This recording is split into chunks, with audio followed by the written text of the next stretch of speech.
আসসালামু আলাইকুম প্রিয় শিক্ষার্থীবৃন্দ, অনলাইন ক্লাসে তোমাদের স্বাগতম। সরকার কর্তৃক তোমাদের যে সংক্ষিপ্ত সিলেবাসটি দিয়েছে বাংলার, সেটি তোমরা সবাই বোর্ডের দিকে দেখো। সিলেবাসটি দেখো, তোমাদের কি কি গল্প ও কবিতা থাকবে দেখো।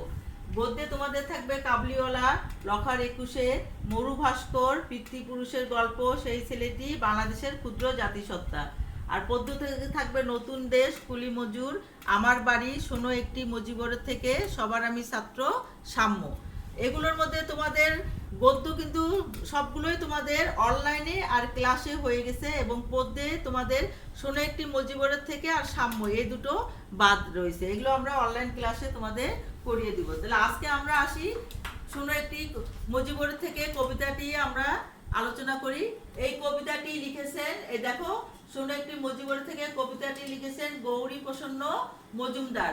যদিও তোমাদের বইয়ে এটা কবিতা, কিন্তু আসলে এটা কবিতা নয়, একটি গান। গৌরী প্রসন্ন মজুমদারের লেখা একটি গান, যা 1971 সালে শপথ হয়, অস্থায়ী সরকার গঠনের শপথ হয়, তখন এই গানটি বাজানো হয়েছিল এবং স্বাধীনতা যুদ্ধে প্রেরণা জুগিয়েছিল এই গানটি।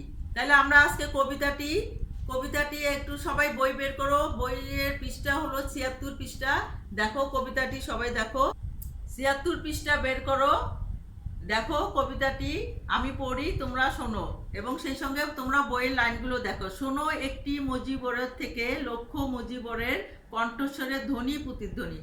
একটি মুজিবরের বলতে এখানে বঙ্গবন্ধু শেখ মুজিবুর রহমানকে বুঝিয়েছে, যিনি 1000 বছরের শ্রেষ্ঠ বাঙালি।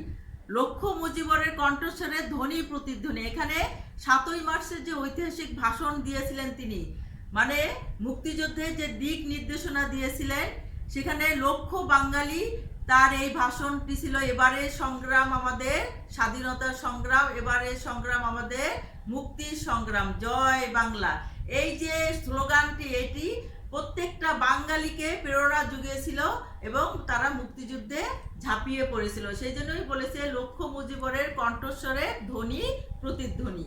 আকাশে বাতাসে ওঠে রনি, বাংলাদেশ আমার বাংলাদেশ। সেই সবুজের বুক চেরা মেঠো পথে আবার যে যাব ফিরে আমার, হারানো বাংলাকে আবার তো ফিরে পাবো। হারানো বাংলা বলতে এখানে বুঝিয়েছে যে 1700 বাংলাদেশ আগে স্বাধীন একটি জনপদ ছিল। 1757 সালে পলাশির যুদ্ধ হয়। পলাশির প্রান্তে কি নবাব সিরাজউদ্দৌলা শোচনীয়ভাবে পরাজিত হয় মির্জাপুরের ষড়যন্ত্রে। আর তখন কি বাংলাদেশ, তারপর 1947 সালে বাংলাদেশ ব্রিটিশ শাসনের অধীনে থাকার পরে পাকিস্তান নামক যে রাষ্ট্রটি অভ্যুদয় ঘটে, সেই পাকিস্তানের আবার দুটি প্রদেশে বিভক্ত হয়। একটা হলো পূর্ব পাকিস্তান, একটা হলো পশ্চিম পাকিস্তান। সে পশ্চিম পাকিস্তান হলো পাকিস্তান, আর পূর্ব পাকিস্তান হলো আমাদের বর্তমান বাংলাদেশ। কিন্তু পাকিস্তানের ধনিক শাসক গোষ্ঠী আমাদের দেশকে শাসন করত। সামাজিক, রাজনৈতিক, অর্থনৈতিক প্রতিটা ক্ষেত্রে, শিক্ষা, প্রতিটা ক্ষেত্রেই বৈষম্যের শিকার হয়েছিল বাংলাদেশ, মানে পূর্ব পাকিস্তানে মানুষরা। সেই বৈষম্য থেকে মুক্তির জন্য বঙ্গবন্ধুর দিক নির্দেশনায় বাঙালিরা কি মুক্তিযুদ্ধে ঝাঁপিয়ে পড়ে। তারপর এইটা দেখো, হারানো বাংলাকে আবার তো ফিরে পাবো, এই জন্য এই কথাটা বলেছে। শিল্পে কাব্যে কোথায় আছে হায় রে এমন সোনার খনি, বিশ্বকবির সোনার বাংলা, বিশ্বকবির সোনার বাংলা। বিশ্বকবি আমাদের যে জাতীয় সঙ্গীতটি, বিশ্বকবি আমার সোনার বাংলা আমি তোমায় ভালোবাসি, এটা হলো বিশ্বকবি রবীন্দ্রনাথ ঠাকুরের লেখা। তারপর নজরুলের বাংলাদেশ শিরোনামে প্রথম একটি লেখা নজরুল লিখেছিল।